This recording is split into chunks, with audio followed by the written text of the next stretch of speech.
Ponomarenko bilang ia datang dari tahun 1958 tanpa ia sadari waktu tiba-tiba melesat puluhan tahun sampai April 2006. Vadim sangat kaget karena jenis film pada kamera itu sudah tidak lagi diproduksi atau diskon. Assalamualaikum warahmatullahi wabarakatuh. Balik lagi di channel Cah Jawa Project. Kali ini Cah Jawa Project bakalan membawakan satu buah kisah ya. Jadi mulai hari ini tuh Cah Jawa Project nggak hanya membawakan cerita tentang yang ada di Indonesia aja ya. Jadi sekarang Cah Jawa Project bakalan membawakan juga cerita tentang apa-apa aja sih tragedi yang ada di luar gitu, di luar negeri gitu maksudnya. Nah, penasaran dengan kisah selengkapnya? Langsung ke inti dari videonya.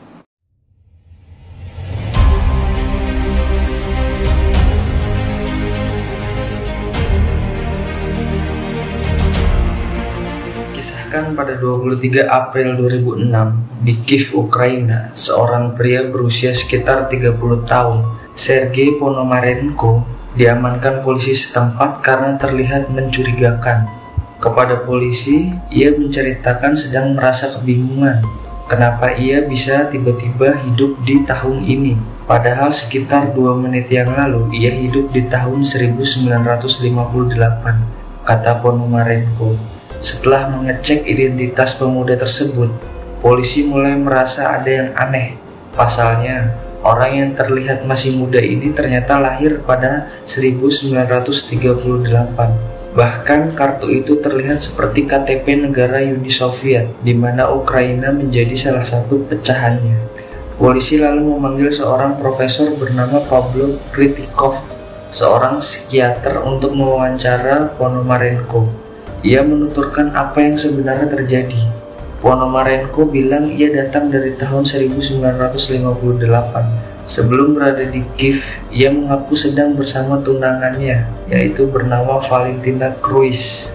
Kemudian, setelah ia berfoto dengan tunangannya, dirinya sempat melihat sebuah UFO. Spontan ia memotret piring terbang itu, dan tanpa ia sadari, waktu tiba-tiba melesat puluhan tahun sampai April 2006. Ponomarenko membuktikan perkataannya dengan hasil jepretan dari kameranya. Untuk melihat keasliannya, ia diboyong kepada seorang fotografer di Kiev yang bernama Vadim Posmer. Vadim sangat kaget karena jenis film pada kamera itu sudah tidak lagi diproduksi atau discontinue sejak tahun 1970. Ia heran di tahun 2006 masih ada jenis film seperti itu. Bahkan kondisinya masih sangat bagus dan cukup mudah untuk dicuci cetak. Dan pada 25 April setelah pengecekan foto selesai, Vadim mencoba menghubungi polisi kembali.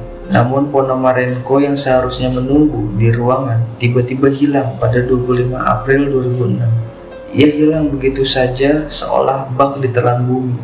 Polisi kemudian menelusuri jejak Ponomarenko dengan mencari tunangannya. Alhasil mereka berhasil menemukannya.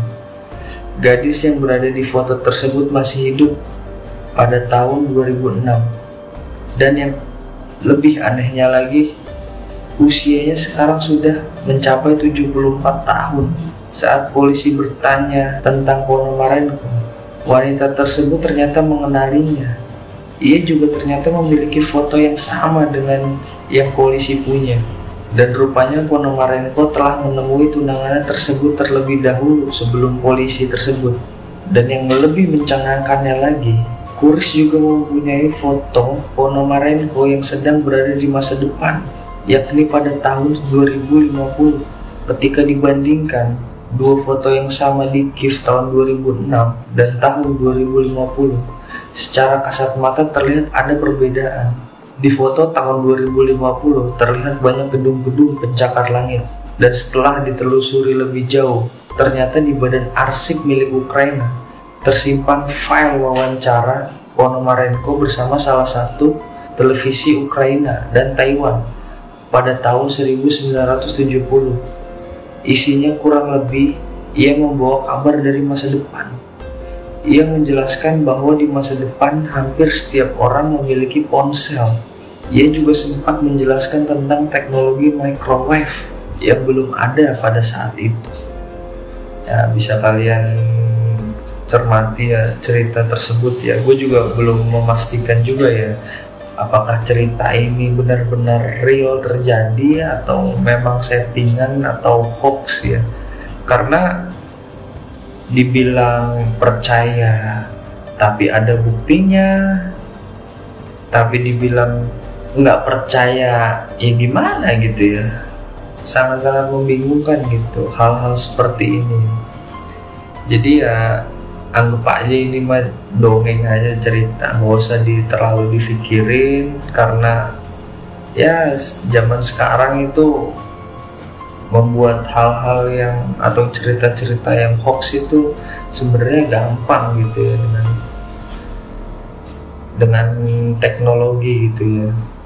Cuman ya gue juga nggak tahu ya secara pastinya ya, jika memang ada gitu manusia yang bisa pergi ke masa depan atau pergi ke masa lalu ya, gue juga belum tahu dan gue juga belum percaya sampai detik ini. Karena belum ada yang benar-benar membuat gue yakin gitu. Semuanya itu masih hanya teori gitu, belum ada faktanya gitu.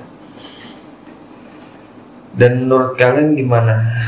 Cerita Sergei Ponomarenko ini real atau cuman settingan ya? Kalian bisa komen di kolom komentar ya. Akhir kata, gue pamit undur diri. Wassalamualaikum warahmatullahi wabarakatuh.